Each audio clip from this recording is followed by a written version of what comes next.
नारायण का स्वरूप है। आज जिसमें बड़ा उत्सव मनाया जा रहा है, बड़े उत्सव का आनंद हो रहा है यशोदा जी के महल में, लेकिन इधर अब जो कंस है अब थोड़ी देर के लिए मथुरा की ओर चलते हैं और कंस कह रहा है कि मैंने सुना है मेरा काल है, काल है, काल है, काल है, काल है, काल है, काल है, काल है, काल है, काल है, काल है, काल है, काल है। वो काला कलूटा सामना सलोना ब्रिज का चोर मेरा काल है, काल है, काल है। भोजन करता है दाल में अगर जीरा आ जाए तो कहता है काल है, काल है, काल है। मैंने बताया भी है, जमी के नीचे काला और जमी के ऊपर काला। हम तुम काले तो क्या काले जब पालनहार ही काला। जमीन के नीचे शेषनाग जी कैसे हैं? शेष अवतारी जो पृथ्वी को अपने मस्तक पर रखे हैं वो काले हैं और ऊपर गगन अमर नभ काला है। तो हम और आप कोई बात नहीं जब मेरा कृष्ण स्वयं काला है, सांवला सलोना। आज मेरे गोविंद ने कहा, कंस कह रहा मेरा काल है, काल है। ऐसे कंस घबरा रहा है, इसने अपने मंत्रियों को बुलाया और जैसे मंत्रियों को बुलाया इनके सबसे बड़े जो सेनापति थे उन्होंने कहा नारद जी से, नारद जी आज कंस बहुत चिंतित है। बोले इसकी एक बहन है जिसका नाम है बकी। क्या नाम है? बकी। जो बकासुर की बहन थी और बकी को बुला करके बकी बोली सुनो राजा अधिराजा भोजराज कंस, भैया मैं जाऊंगी और ब्रिज में 3 दिन से लेकर के 3 महीने की जितने भी पुत्र होंगे अब उनका शीघ्र मरण कर देंगे। आज बकी ने जिस समय कहा कि हम 3 दिन से लेकर के 3 दिन के सारे बच्चों को समाप्त कर देंगे, आज वही बकी पूतना बनी। कहा है कि कंसे निपृता घोर पूतना बाल शिशु श्रृंचार निर्धंते पुरग्राम ब्रजादिषु। कंसेन पिता घोरा पूतना बाल। पूतना का मतलब है जिसके कोई पुत्र न हो वो पूतना कहलाती है और जो शीघ्र पुत्रों का मरण कर दे वो पूतना कहलाती है। आज बकी पूतना बन गई और पूतना बनकर के अपनी बहन देवकी के पास पहुंची। किसके पास पहुंची? देखो जो माताएं बोल रही है सामने आ जाओ, अपने आप बोलना बंद हो जाए। सामने बैठे से सही सुनाई दे तुम लोगों को, बोलो नहीं।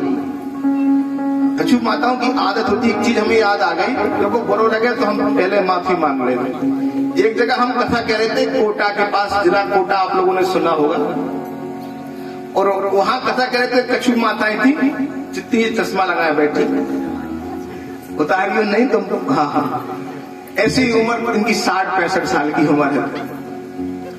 सब माताएं बैठी थी। अब माताएं कहा कि भागवत में ब्याह में तो मिल पाती, मोहल्ला में पड़ोस में, या तो भागवत हो रही हो गांव में तो जाकर घर की बहू का, घर की सास और समझ लो नंद भौचाई तमाम रिश्ते निकल आ। अब आकर बैठे तो 2-3 नौकरियां ऐसी थी जिनकी हमारी जैसे माता जी बैठी है ऐसी। बस जया प्रसाद भैया की अम्मा ऐसी माता जी थी। अब इनकी उम्र जिसकी ज्यादा हो जाती है उसे मोह ममता बहुत हो जाता है। जितनी उम्र होती जाएगी, जैसे हमारे सम्माननीय आचार्य जी बैठे, बुढ़ापे पे तो मोह ममता होनी है। आचार्य जी बोलो नहीं मान रहे? हाँ बात कर ली होगी। तो ऐसे थी वो मैया, और मैया ने क्या कहा, पंडित जी ने कथा सुना वो चालू करो। पंडित जी ने एक बार कही अरे माता जी तुम क्या बहू से पूछती तुम्हारा का नाम है, तुमजा बहू से पूछती तुम्हारा का नाम है। अब एक कथा ना सुने, बस पंगुल के नाम पूछे। अब आगे बैठी थी और सरक के पीछे पहुंचे। कहा पहुंचे? पीछे पहुंच गई। उनने सब बहुमन के नाम पूछ ले और फिर भूल गई, याददाश्त तो आती नहीं उनके पास। अब पीछे से फिर आगे आने लगी, फिर पूछ लगी बहुमन कहें कि न तो जो सुन रही और न जो सुनन दे रही।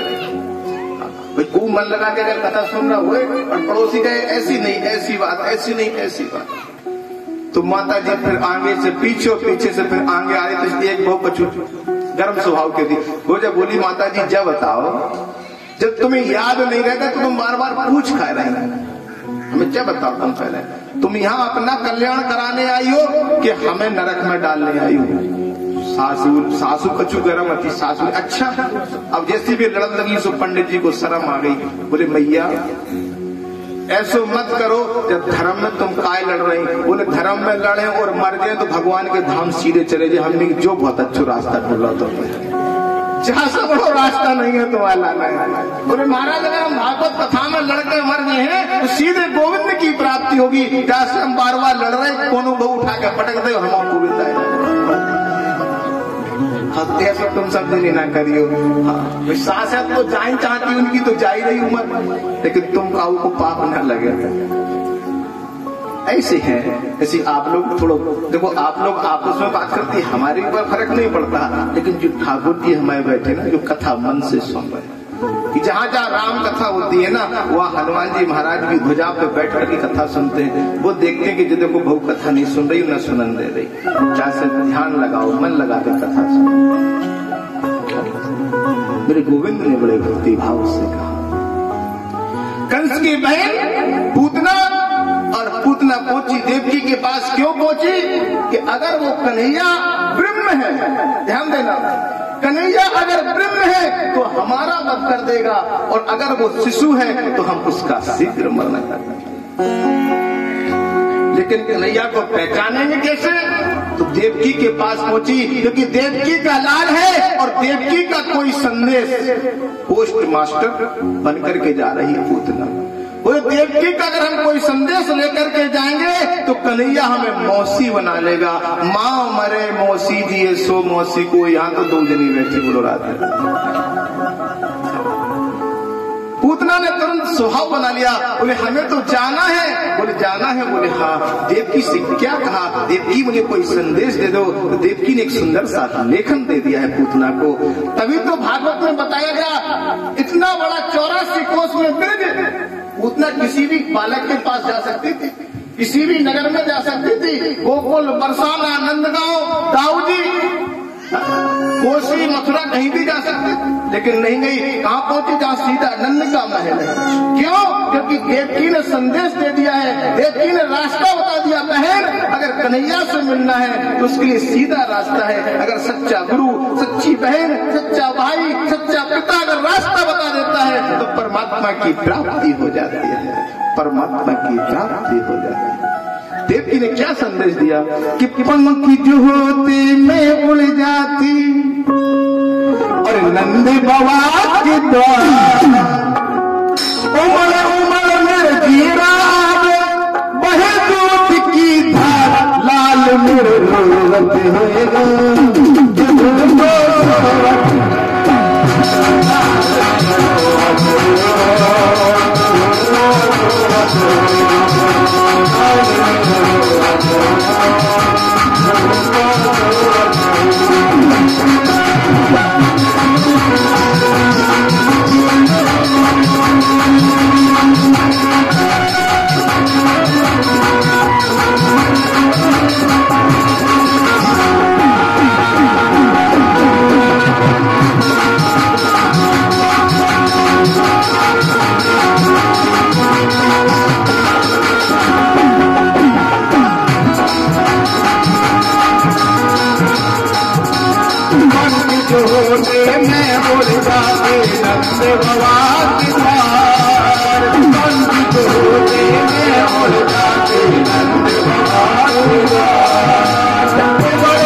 बस अगर मेरे पास सामर्थ होता तो मैं चली जाती। पंख जो होते मैं उड़ जाती नंद बाबा के द्वार।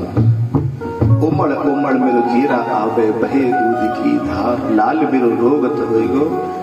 जैसे ऐसा कहा तो अब पूतना को संदेश मिल गया कि देवकी कह रही है कि हमारे कन्हैया को तुम्हें जाकर के स्तन का दूध पान कराना है। क्या कह दिया? पूतना को पहले महसूस नहीं हो रहा था कि हम कैसे कन्हैया को मारेंगे, लेकिन देवकी ने खुद रास्ता बता दिया। और इसी देवकी ने रास्ता बताया, पूतना ने तुरंत एक दासी का भेष बनाया, सुंदर बन गई, जो राक्षसनी है, लेकिन जैसी देवकी से मिली तो भाव बदल गया। क्या कह रही है? अगर वो नारायण है, वो ब्रह्म है, जगदीश्वर, ईश्वर, चतुर्भुजी है, भगवान है, तो मेरा उद्धार हो जाएगा। अगर वो परमात्मा है तो मेरा उद्धार हो जाएगा। और अगर वो नन्हा सा बालक है, शिशु है, जीव है, तो मैं अपने जहर से उसको मार दूं। जल्दी पूतना यमुना के उस पार पहुंची, और यमुना के उस पार पहुंच करके क्या देख रही है? ना यत्रम श्रवणादीनम रक्षो ग्रहाणे सर्व कर्मेषु। आज अपने कर्म को करते हुए जा रही है, अपने कर्म को करते हुए जिस समय जा रही है, पहुंच रही है पूतना, और सामने क्या देखती है? आज तो चारों तरफ से काफी ब्रजवासी एकत्रित हैं। 3 दिन से बधाइयां हो रही हैं, और उन बधाइयों में बीच में रह करके आज पूतना ने किस भाव को कहा? ऐसे लीला को मेरे गोविंद ने कह दिया, श्याम सुंदर ने ऐसे भाव को कर दिया। पूतना पहुंची, एक ग्वाला बोला तुम कौन हो, कहां से आई हो? पूतना बोली हम कन्हैया की मौसी हैं। और जैसी तो आज ग्वाला ने सुनी कन्हैया की मौसी, बोले नंद बाबा नाराज होंगे, अंदर जाने दो। अंदर पहुंच गए, और जैसे अंदर पूतना पहुंची, मैया यशोदा